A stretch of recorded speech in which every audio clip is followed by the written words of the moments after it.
चलो हो आराम से काट कूट के धो दे तो दीदी जी कहम ना कि कौनो काम एगो करे कहतन त एक ही करत ऐसन दूगो काम नहीं किसन करत। आराम से बना उना के धो दी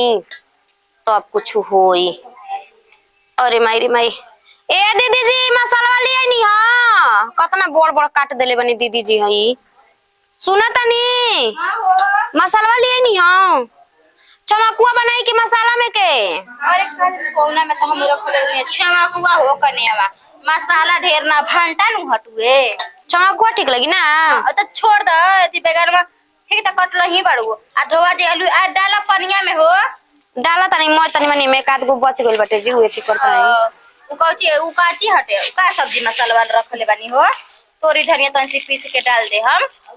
तोरी में डलाई आ तोरी अरे हल्का डाले तो चटक लागेला हो बे तोरी न डलाई ए भगवान का जिन कौन ये एथी में जिए लिए बचिया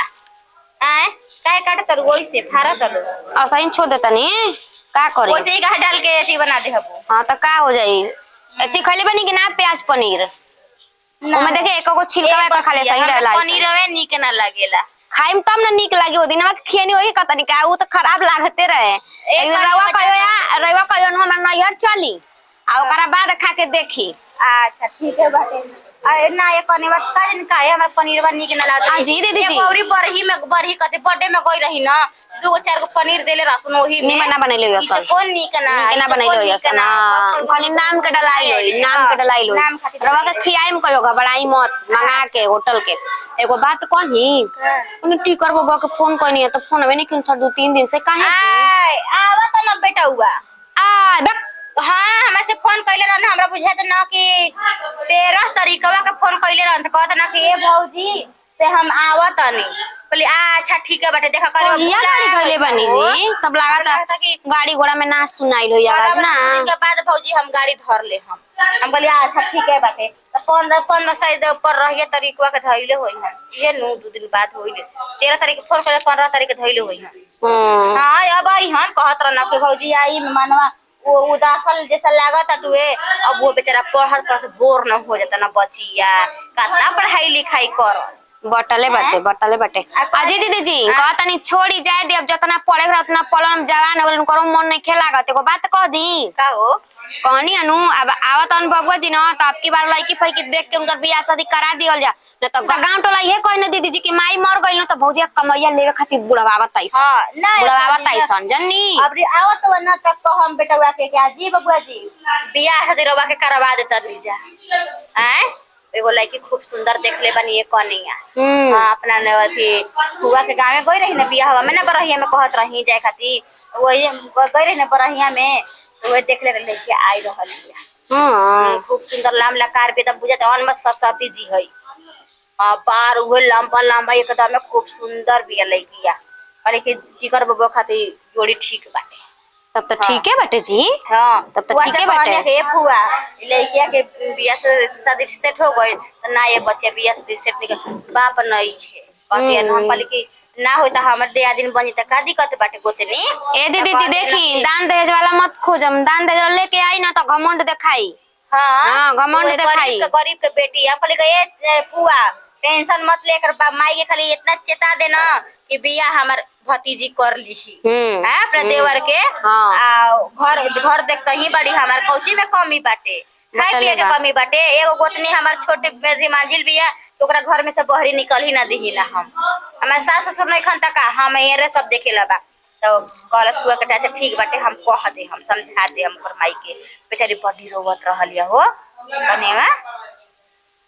ऐसी कर हम पड़ताड़ू जा तनी धोवे खाती अटी छोड़ी आज त आवत तरन तो कुछ और बना दी हां ई पहले छमा के बना द लेकन खिया द ओकरा बाद हम जतनी मुर्गा लेके आवत नहीं ठीक है बेटे ठीक है बेटे मुर्गा लांदी के मछरी हो मुर्गी लिया दी मुर्गा लांदी ना हां मछरी मार करवाइन महके लगी ठीक है बेटे तब जतनी अथी लेके आ जतनी मुर्गावे लेके आ जतनी टुकड़ी लेके आ जाई ना 2 किलो के खाई जी 1.5 किलो ठीक बा 1.5 किलो हां 1.5 किलो ठीक बटे अच्छा ठीक हो जाई हटी अथी कर तब ना छवा को बना दी ना हां छवा को बना दे मुर्गा देख लिया स लइका पैका त खइहन स मुर्गा देख लिया स तौरू करा के ना खइहन स लेकिन तनी मनी बनाई मोर पानी भिगो के रख दे तनी कल सुबेरे बना दे। बाप रे बाप इहे नु कहाला हो देखो हमरा के फोन के कहता नहीं कि जाना तारू खुशखबरी हम कही का कहे लगनी ये नु आजकल के लइकन के बाटे कि बाहर भीतर रहत औसन त भीतर भीतर शादी कर ले त पते नहीं कि चलत टिकर बबुआ शादी कर लेनी बताव अब यहाँ सब ने का तैयारी करत रही शादी बियाह के का है अब ते सियान हो गई ना करी शादी बियाह के आदमी दिन उन धरत रहन का ई सुनात रही दीदी हमरा से कहत रही के कने केनियो लड़की देखिए त कहिया ओने अपन उ काम हम लगा के मारे शादी बियाह क के आ देखो तनी कि का गाड़ी ध ले बन टिकटो कटा ले बाड़न बाप रे बाप ये काला बाबू आजकल लड़का लड़की के ना कहाँ है दीदी हाँ ये कहाँ चल जाते हैं हम रवा के ना देखो नहीं हाँ दुकानी पर हो हाँ हाँ दुकानी पर नहीं जाता नहीं मन मोर मसाला मन कहता नहीं मोर मसाला ले अच्छा उ देवर बाबू आवत बनता ना लिया के ई का कहताड़ू हो आवतारन कहले रहन पहले ही कहलावन के भौजी आवे वाला बानी घरे ही तम कहली अच्छा ठीक है बाटे का है और कुछ खुशखबरी ना देनी हाँ का कहतानी लोग पते नहीं खे लागत कैसे जान के बिहान जान बनतानी का हो कनमई का कहताड़ू हो टिकर बाबू का तो शादी न कर ले बानी जी पगला उ लगैलू का आ शादी ऐसी अपना मन के भइल बना का कि बियाह शादी कर ली हन आइए दीदी का है हमरो मर्दा उहे टिकर बाबू के साथ मन रहे नी कहता एगो कंपनी में लड़की रहे निमने का तो सुगर सागर बिया का यहाँ कहत रहे आ वही लड़की से यहाँ से कहता और देवर आ शादी बियाह क के लिया के कहता आवतानी चुप रह कहला तो औरी डेढ़िया पर बोले लू जा हो आए ऐसा नहीं करे से पहले बबुआ जी पहले पूछिए ना हमनी से ठीक ना अपना देवर से ना हमरा पूरा विश्वास बाटे ठीक भैया दीदी जाए दी मुँहे से विश्वास न के आंखें से देखम तो रोक विश्वास होई नु चुप रहा ना अगर वैसा कर ले तो घर में घुसे दे हम का तो ठीक है भाई आवा तड़न लिया के बाल बच्चा का दूल्हा रखल ले एक कने आवा तो देखी आवा तड़न लिया के ठीक बा मन मत बढ़ाई मैं आवा तड़न लिया के देखा तनी हमहू कि विश्वास करतन कि ना घर में ढुकाइम कि ना घर में ढुकाइम तो ठीक है बा भगवान से मनाई कि देर वो ऐसे मत कर बाप हमारे मर रहन तो हेते गो रहन हम जब ढुकल रही तो हेते गो रहन आ ये सेवा सत्कार करके उतना बड़ा कोई नहीं जा पढ़ाई लिखाई नहीं हुए दिन दस देखे खातिर आए अनमस मानी ना नटी करके हम देवर ना अपन बेटा मानी नटी कर बबुआ की तो जाय दी विश्वास नहीं के तो घात कर नहीं खा सकत विश्वास नहीं के तो जाय दिए दीदी कोनो हमारा घर के हमन के छाती पीट पीट के रोई आरती के ऐसे फूल मारा के तैयारी करी रहुआ ओने सोची ओने रहो देवरानी सोचे सुने टिकर बबुआ सोचे चलिया के आवता देवरानी के करे कहता हो अरे हां ऊ का कहानी मछली के हां मछली के ऊ ओने सोचस होये नहीं के सकत ओकरा से हमरा काम मतलब चली विश्वास खाली रानी वो धुआ उठैले रहेली सन फालतू बात देखी रानी मत गाड़ी दी ठीक बाटे नु आ तो हमरा रानी हमको धोनी गाड़ी देवे आवेला ये नु बहुत आज के जमाना में कहत ठीक बाटे ना कहत बेकार बाटे त ना कहले रहते त कहो कने तार मर्दा ओजे रहलन तू काहे ना कहलू आ कहियो दिन त विश्वास नहीं खेराड़ी मको धोनी के गाड़ी देवे लगनी कहत आके के सामने आइए जइया होते ना बनी लिया के ए जरूरत तो हमरा खातिर भगवान के रूप बानी बताई हम स्टेशन पर भीख मांगत रहे रौरा से हमरा से बियाह क के इतना बढ़िया से इज्जत हमरा के दिया अरे पागल लेके आ गुनी अरे सुना देखा आज के बाद अपना जबान से ही मत निकल कि भीख मांगत रहे भीख मांगा के बेटी है भेल नो तू आज के बाद हमार तू धर्म पत्नी हो गइलू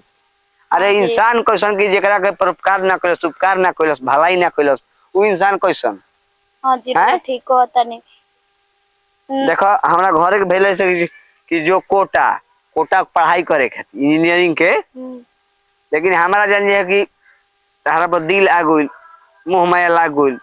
ओइ सेन उठानी तार मांग में तार भर देनी का है आए तारा से बढ़ के पढ़ाई लिखाई नहीं खे हां जी हेलो तो हम तो आश्रय छोड़ दे रहे हैं कि हमार को बियाह शादी हो के तो हम तो जन्ने कि हमरा के कोनो भी को मांगवे बियाह करियो सन हम कबो आशा ना कर रहे हैं कि हमरा के इतना बढ़िया पति मिल जाए आनंद आ घर द्वार मिल जे हमरा की इज्जत बड़ी लेके आए तो पागल है सुन कहला कि भगवान कोना रूप में आज क्यों नहीं खे जाना कबो भैंसों के रूप में आज कबो कुकुरों के रूप में आज है कबो बाघों के कबो शेरों को कबो बकरियों के क्यों जानता तो सही तरह खातिर हम भगवान रही आ तू हमरा खातिर लक्ष्मी रहू अबे तू शर्ट गोलू हम तोरा के आशीर्वाद दे देनी सुना घरे चलिए घरे नो फर्स्ट क्लास के सब कोई के गोड़ लागले को बा केहू कुछ बोली क्या करे के बा ठीक बा जी, प्रेम में हमरा में हाँ कमी ना होके। केहू अंसा के बोली नो तो तू प्रेम से बोली हो ठीक बा जी, You know? रउआ टेंशन मत ली। जितना सब कोई खिसियाई हमरा पे नु हाँ। तो जानी कि हम सब कोई के दिल में अपन प्यार हाँ वाह बात तो समझ गेलू अब के चलाओ रउआ तो के टेंशन मत ली, ठीक बा ना। रउआ बस हमर साथ मत छोड़। अरे जान जा के वो कंपनी में काम करत रही इतना कंपनी में एथिया है कोटा पड़ रहे हमरा के लइका जाके पिया दम सब मौसमी के जूस हेलो अब लागल हमार पेट खराब होके